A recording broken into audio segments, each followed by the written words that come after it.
Hello, for today Matthew will work on IEP goal number 1, and it says Matthew will read, listen to a sentence describing an action verb and change the sentence verbally to state the verb's past tense. So this is a tracker to help you test if he got them correct or incorrect, and he's going to be working on the worksheet number 4. It should look like this. So past tense verbs. Remember,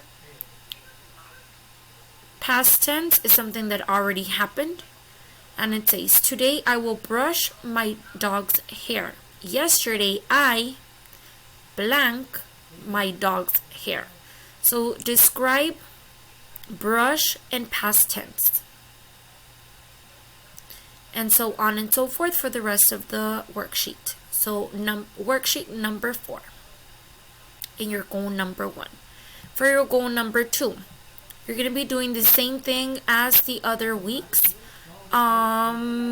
This one says, after making an inference about a grade level text or being helped to find one if needed, Matthew will underline the pieces of text that gave clues to the inference.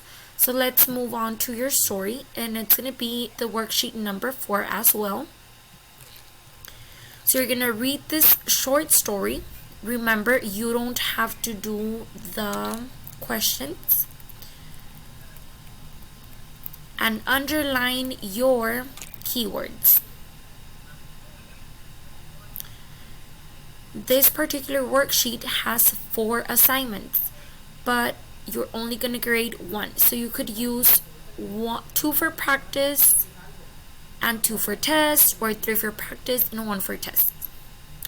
So yes, this is going to be your assignment, goal number 1 and goal number 2.